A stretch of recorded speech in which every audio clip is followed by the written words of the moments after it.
dandan atau dipenjara.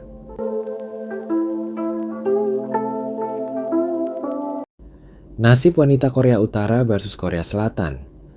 Dandan atau dipenjara. Kedengarannya seperti pilihan yang tidak masuk akal. Tapi itulah realita ekstrim yang dialami oleh perempuan di dua sisi Korea. Di selatan, tekanan untuk tampil sempurna begitu besar. Di utara, bahkan soal gaya rambut bisa membuatmu dipenjara. Dalam video ini, kita akan bongkar kenyataan mencengangkan di balik hidup wanita Korea Utara dan Korea Selatan. Dua dunia yang begitu dekat, tapi tak bisa lebih jauh berbeda.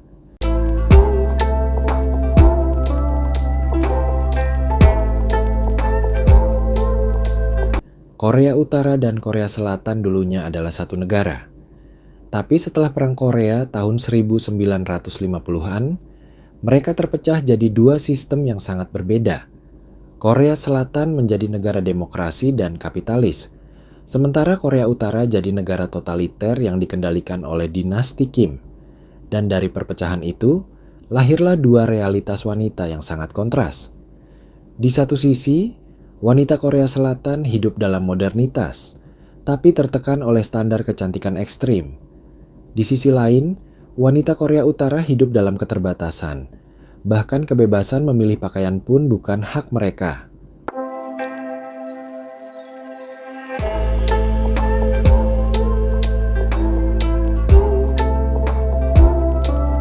Segmen 1. Wanita Korea Utara, kita mulai dari utara.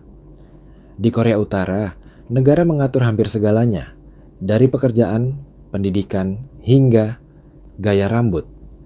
Ya, ada daftar resmi gaya rambut boleh untuk wanita, dan menyimpang sedikit bisa dianggap penghinaan terhadap negara.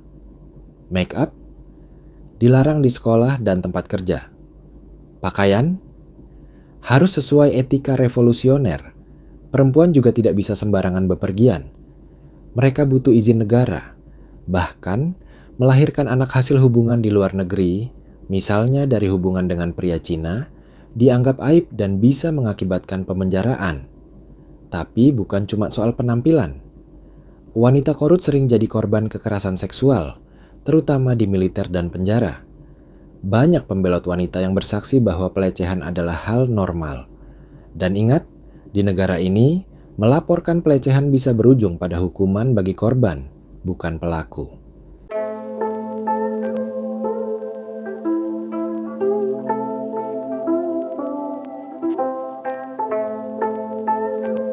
Segmen 2. Wanita Korea Selatan.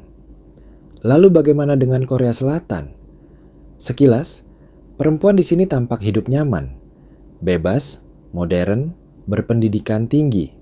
Tapi kenyataannya, ada tekanan lain yang tak kalah berat. Di Korsel, standar kecantikan sangat ketat.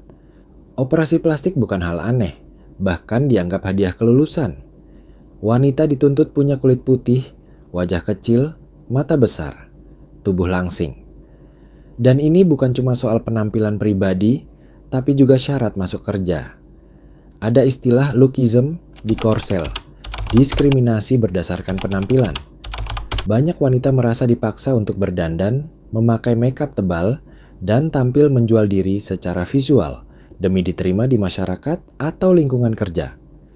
Beberapa tahun terakhir, muncul gerakan Escape the Corset, di mana wanita Korea Selatan menolak berdandan dan memotong rambut mereka sebagai bentuk perlawanan terhadap tekanan kecantikan.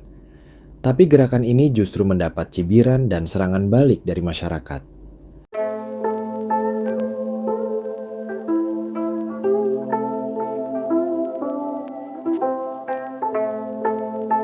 Segmen 3. Kesamaan yang tak terlihat. Kedua Korea mungkin berbeda sistem, tapi pada akhirnya, perempuan di kedua sisi tetap hidup dalam kendali. Di utara, tubuh perempuan dikendalikan negara. Di selatan, dikendalikan pasar dan budaya populer.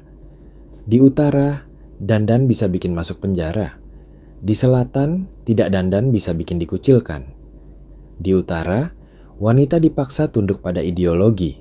Di selatan, dipaksa tunduk pada citra sempurna.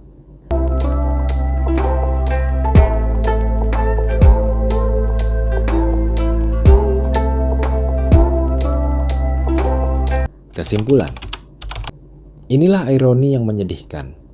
Dua negara yang berlawanan ideologi, tapi sama-sama menjadikan perempuan sebagai objek pengendalian, entah melalui larangan atau ekspektasi tak masuk akal. Kebebasan perempuan seharusnya tak ditentukan oleh garis perbatasan atau sistem politik, tapi oleh hak atas tubuh dan hidup mereka sendiri.